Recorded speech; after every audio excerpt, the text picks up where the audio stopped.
Comentário da semana, com Álvaro Pereira.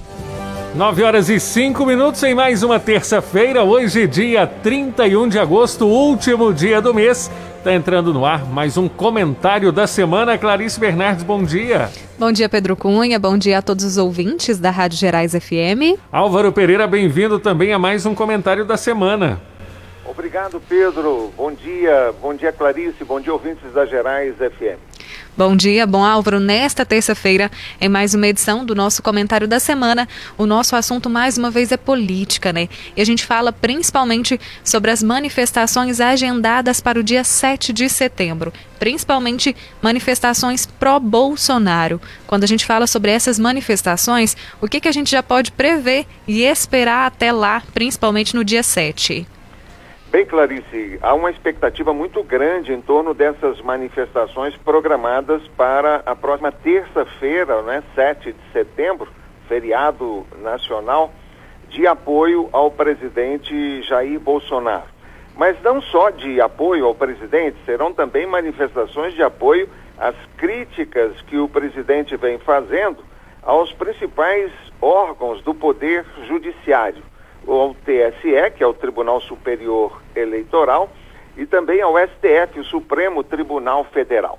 Esses dois tribunais abriram, inclusive, investigações que envolvem o presidente Jair Bolsonaro, porque há suspeita, de que o presidente teria como objetivo desestabilizar, de alguma forma, as instituições democráticas do país. Então, como reação, esses tribunais abriram investigações contra o presidente para identificar até que ponto ele tem interesse em criar esse clima de instabilidade. Como se sabe, o presidente fez várias críticas ao sistema eleitoral vigente, ao sistema eletrônico de votações, principalmente, E tem feito muitas críticas também ao Supremo Tribunal Federal, chegou a entrar com um pedido de impeachment, contra um dos ministros do Supremo, o Alexandre Moraes, que também abriu investigação contra o presidente, no caso,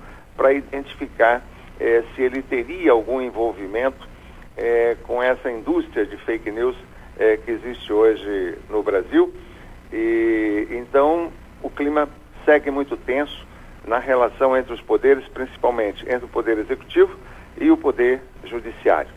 Mas o Congresso não está fora disso, não, porque o presidente tem feito também críticas ao presidente do Senado Federal, Rodrigo Pacheco, que decidiu arquivar o pedido de impeachment feito por ele contra o ministro Alexandre de Moraes. Então há uma grande expectativa mesmo em torno dessas manifestações.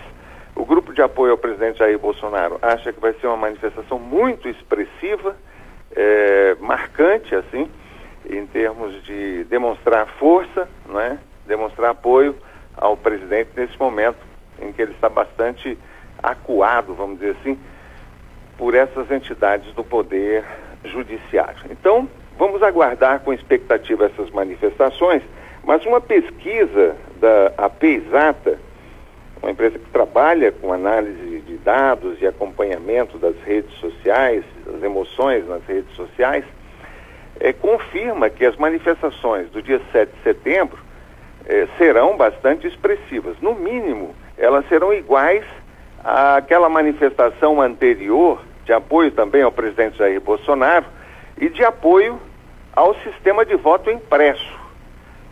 Foram manifestações bastante expressivas, por todo o país, e então elas devem, no mínimo, se repetir, mas existe a possibilidade de essas manifestações também se superarem na medida em que existe um maior engajamento dos setores evangélicos, que também apoiam o presidente Jair Bolsonaro e desta vez se somam de forma assim muito contundente às manifestações do próximo dia 7 de setembro.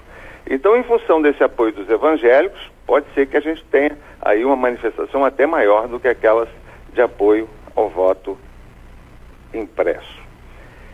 Ontem, entidades representativas do agro, à frente à ABAG, que é a Associação Brasileira do Agronegócio, essas entidades divulgaram um manifesto de apoio à democracia no Brasil. Essas entidades do agro, né, que hoje tem um papel fundamental na economia, nas exportações brasileiras de grãos, enfim, são extremamente representativas do PIB nacional, do Produto Interno Bruto. Essas entidades demonstraram muita preocupação com esse clima de instabilidade política e institucional que se instalou no Brasil.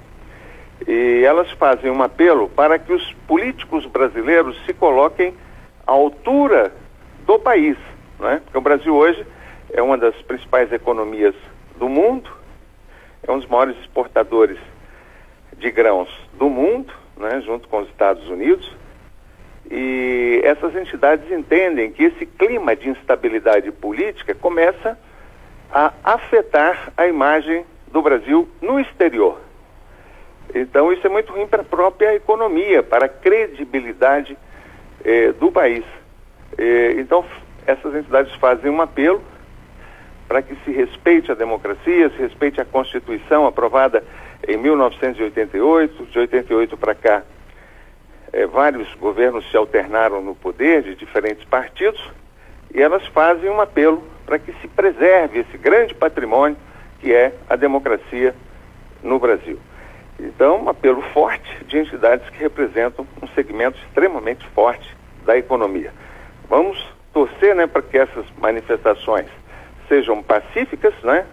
Elas fazem parte também da democracia e que prevaleça o bom senso entre as lideranças políticas, entre também os representantes dos demais poderes, né, do poder judiciário e do poder legislativo. Confiar para que prevaleça o bom senso e, como diz o manifesto divulgado ontem pelas entidades do agro, né, que os políticos brasileiros se coloquem no nível do Brasil, né, para que a imagem do país no exterior não seja comprometida por esse quadro de instabilidade interna. É isso que a gente espera, né, Álvaro? Que a gente possa ter manifestações, sim, claro, mas sempre com responsabilidade. A gente vai acompanhar com certeza essas manifestações em outras edições do nosso comentário da semana. A gente volta a falar sobre esse assunto e principalmente sobre o resultado disso em todo o país. Para hoje, para essa terça-feira, mais algum assunto para a gente? Você se lembra que na semana passada a gente falou de um apelo dos governadores para que houvesse uma conversa, né, um entendimento com o presidente Jair Bolsonaro, que o presidente os recebesse para uma conversa que pudesse evoluir para algum entendimento, algum consenso e para desanuviar um pouco esse clima de tensão que existe hoje no Brasil. Mas, até o dia 7 de setembro, a gente não vê qualquer possibilidade de que esse encontro venha a ser realizado. Se for realizado, será depois do dia 7 de setembro.